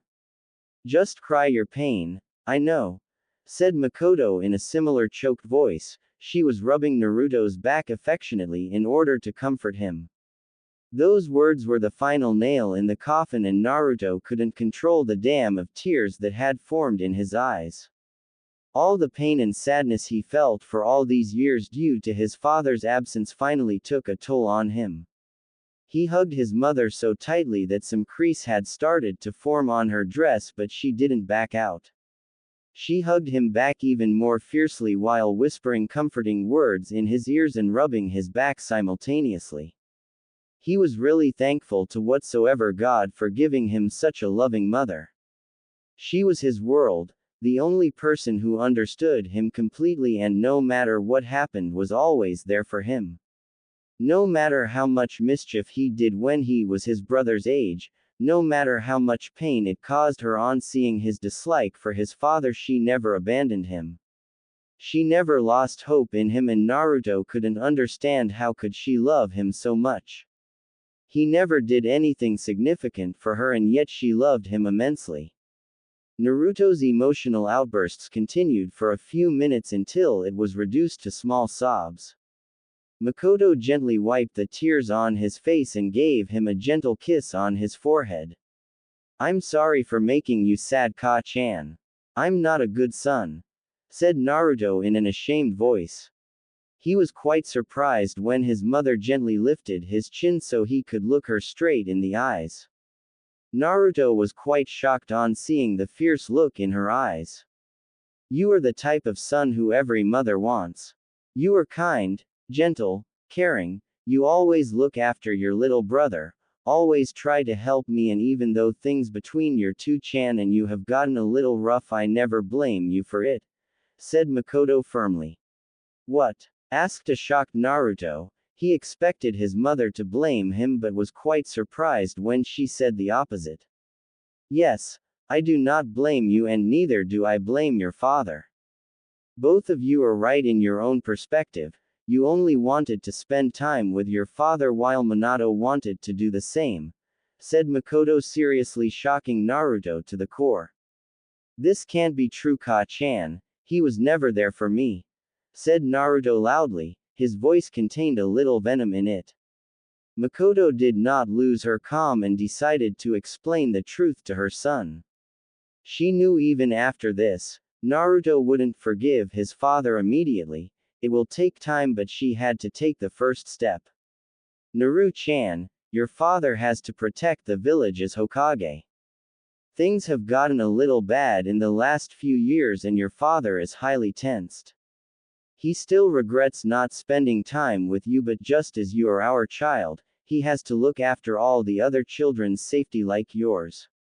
That his duty as a leader of this village, explained Makoto briefly.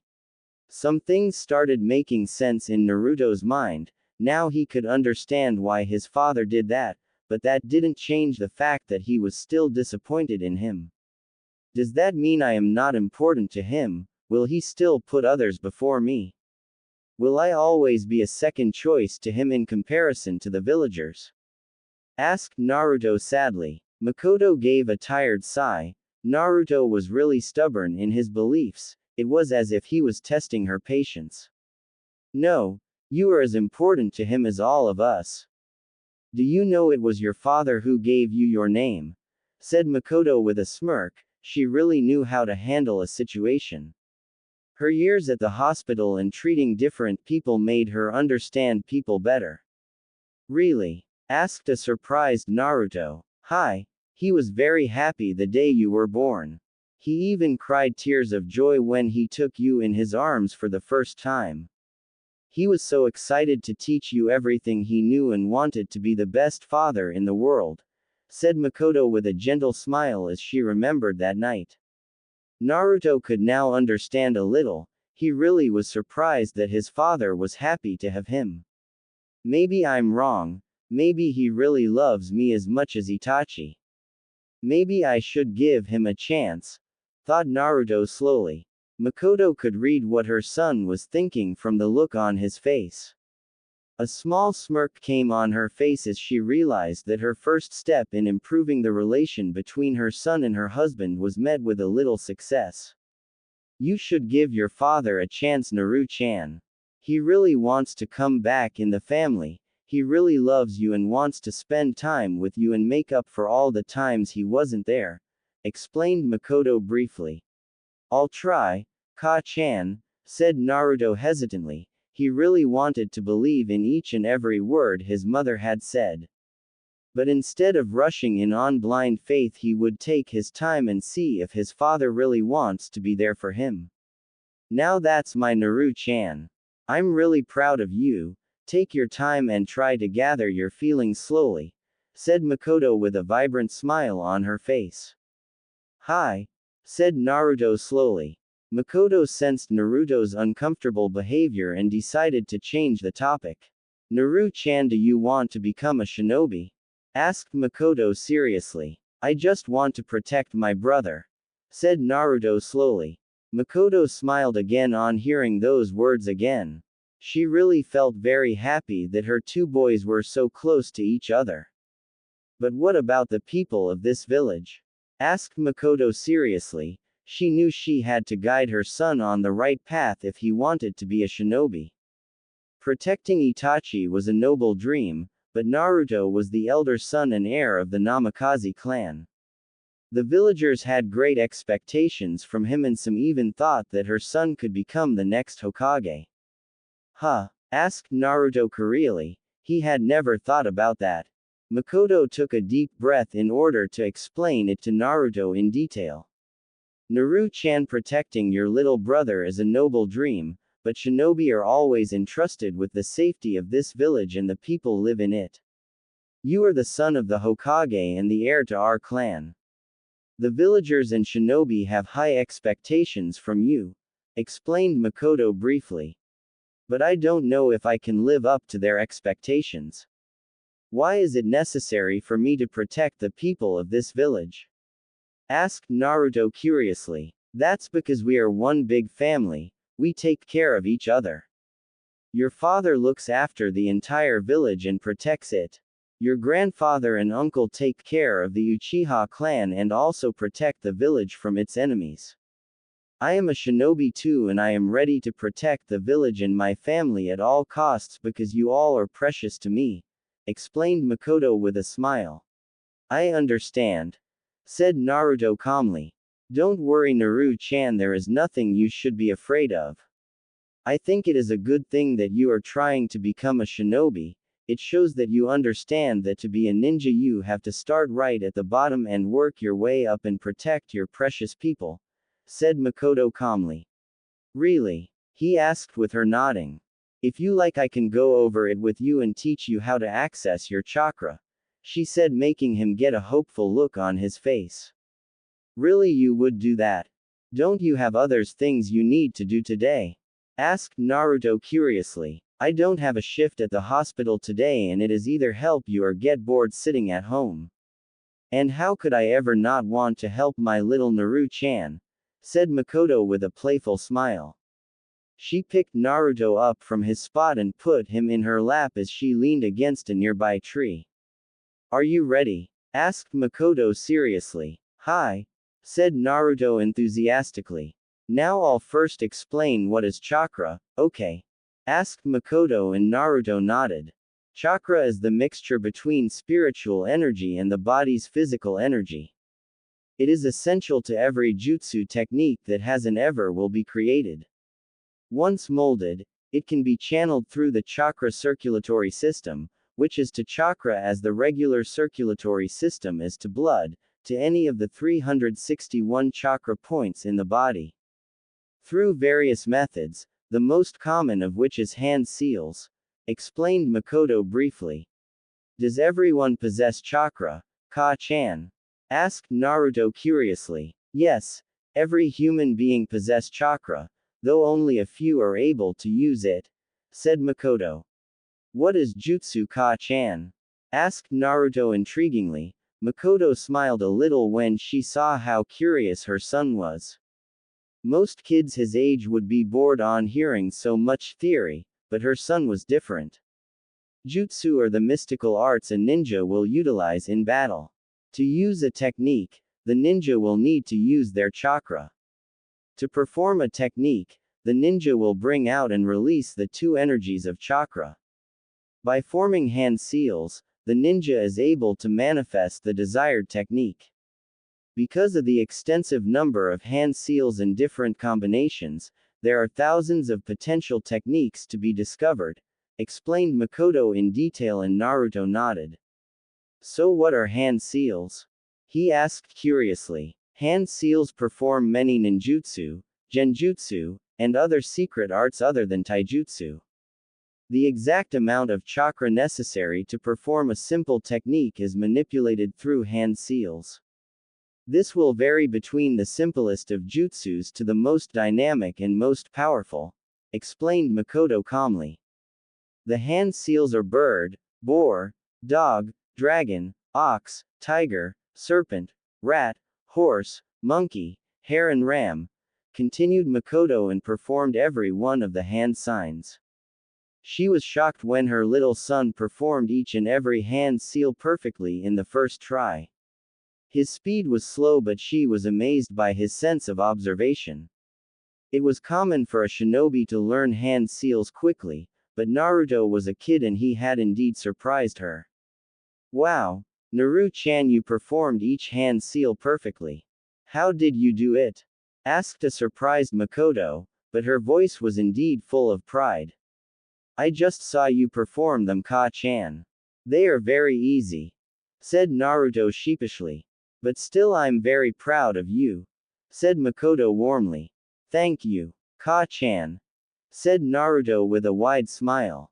The two sat there for about an hour as Makoto explained about chakra to Naruto in very detail. She wanted him to understand the science completely and was trying to explain it to him in the simplest way.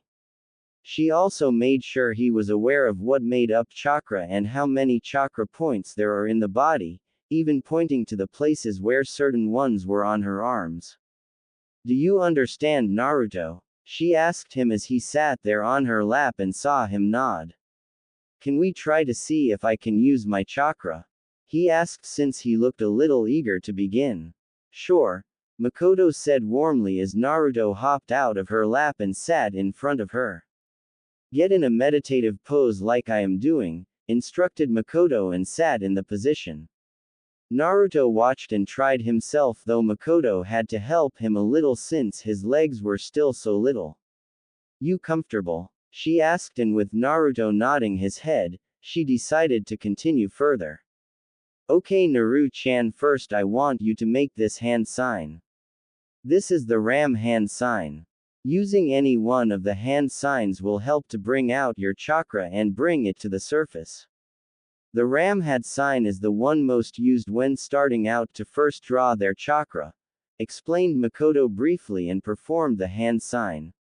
Like this? Asked Naruto curiously and performed the hand seal perfectly which Makoto was showing him. Now to draw out your chakra you have to dig deep inside and try to draw it out. Search deep down and wait until you feel a warm sensation in your stomach.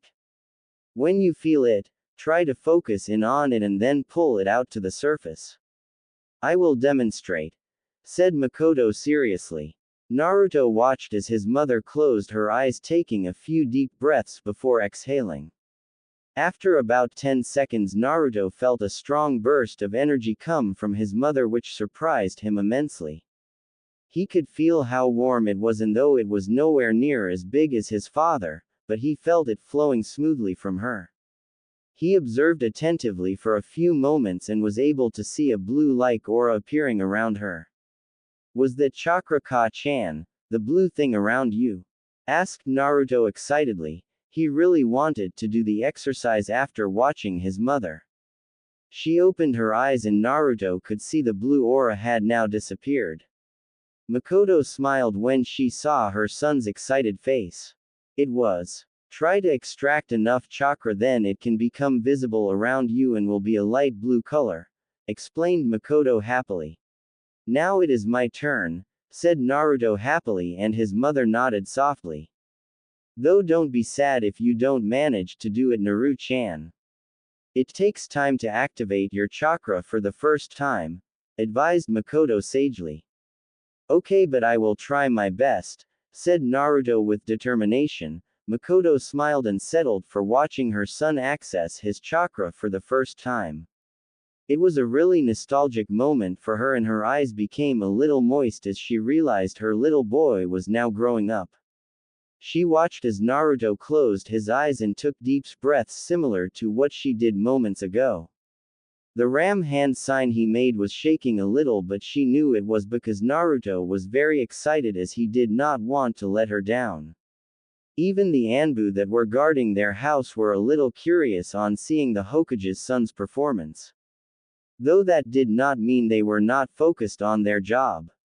A few minutes passed and Naruto opened his eyes with sad look on his face. I couldn't find it. I did not feel that warm feeling in my tummy, said Naruto disappointingly. That's okay Naru-chan. I did say you might not be able to do it the first time around. It takes a few tries to first do it. You just have to keep trying and eventually it will happen, said Makoto encouragingly.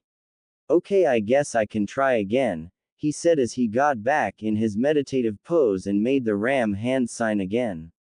He closed his eyes and took a few more deep breaths. Makoto watched her son try again. She didn't know why, but she had a feeling that her son would be successful this time. Maybe it was a mother's intuition. I have to find a pull in my tummy, thought Naruto firmly and searched around in his body while keeping as calm as he could. After another minute he still could not feel it, so he gritted his teeth a little in frustration.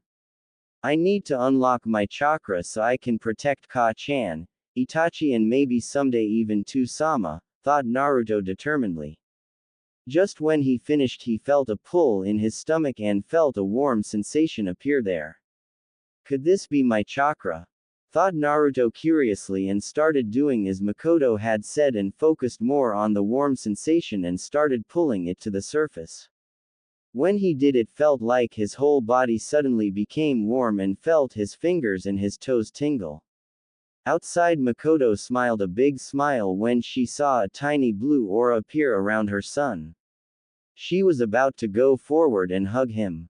She wanted to congratulate him for activating his chakra for the first time, but was a little caught off guard when she felt the power of his chakra. His chakra, it's so much powerful. Though it is very small, but it is stronger than my own, thought an amazed Makoto. though she also felt how untamed it felt. Once Naruto got used to activating his chakra, she would most likely have to show him one of the basic chakra control exercises. Even the Anbu guarding the house were amazed by the power of Naruto's chakra. It was growing more powerful with each passing second. Makoto decided it was enough now as Naruto would be very tired by now and she did not want him to overdo it. Makoto shook Naruto a little which made him lose focus and the chakra he was emitting stopped. He opened his eyes to his mother looking at him with joyful looks on their face which made him smile a big smile. "I did it," said Naruto happily and jumped high in the air.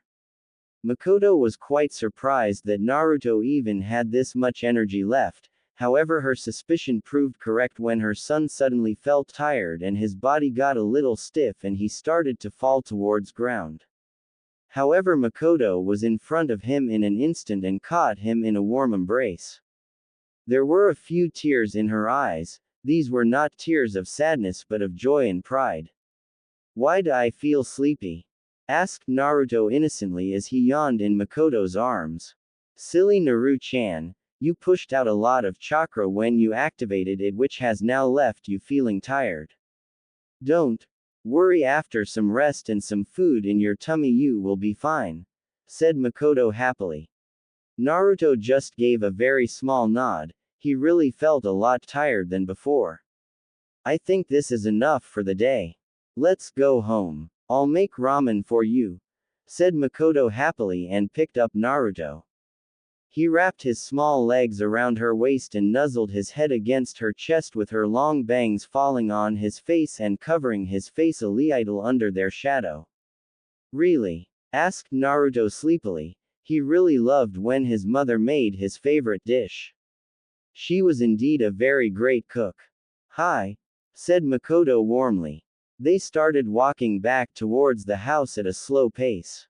It was indeed a very tiring day for Naruto. Halfway there Naruto spoke up. "Hey, Ka-chan." "Yes Naru-chan," asked Makoto softly. "What kind of a ninja are you?" he asked, surprising her a little though she answered. "Well, I am a medic nin. I practice medical ninjutsu which is why I work mainly at the hospital," said Makoto happily. "Medical ninjutsu? What's that?" asked Naruto curiously, making his mother giggle a little as she noticed how curious he was even when he was very tired. "Medical ninjutsu is a type of ninjutsu that is used to heal people when they get hurt," explained Makoto in simple words so her son could understand easily. "Like when people are sick and not feeling good?" asked Naruto curiously. "Exactly. I am okay at fighting but I prefer healing people which is why I am the head of the hospital in our village's medical department. I train shinobi to become medics," explained Makoto briefly. "Wow. You are really amazing Ka-chan," said Naruto happily. "Thank you, my dear Naru-chan," said Makoto with a smile. "So does that mean you are really powerful too?" he asked, making her smile again. "I am nowhere near as powerful as your father but I like to think that I am capable of looking after myself. I am a Junin level ninja so I know how to defend myself which is the main thing." Said Naruto with a nod. Both mother and son reached the door of their house. Naruto could feel sleep trying to overtake him and he knew he could resist now. He was at his limit. He pressed his head tightly against his mother's chest and closed his eyes. A small innocent smile came on his face. Makoto gently looked at her son. "He looks so adorable," thought Makoto happily. Naruto gently grabbed her silky bangs that were falling on his face. "Ka-chan, you really have beautiful hair," said Naruto sleepily. A wide smile came on Makoto's face when she heard her son praising her hair. She gently ruffled Naruto's hair and gave him a small kiss on his cheek. "Thank you, Naru-chan," said Makoto lovingly. "I love you, Ka-chan," said Naruto warmly and slowly sleep overtook him. "I love you too, my little Naru-chan," said Makoto warmly. She really loved her son the most in the world. She knew she was the bridge that was holding their family together and live peacefully. She was determined to be the best mother, best wife, best friend, and best guide for her sons and husband. I'll make things better. I promise, thought Makoto with determination.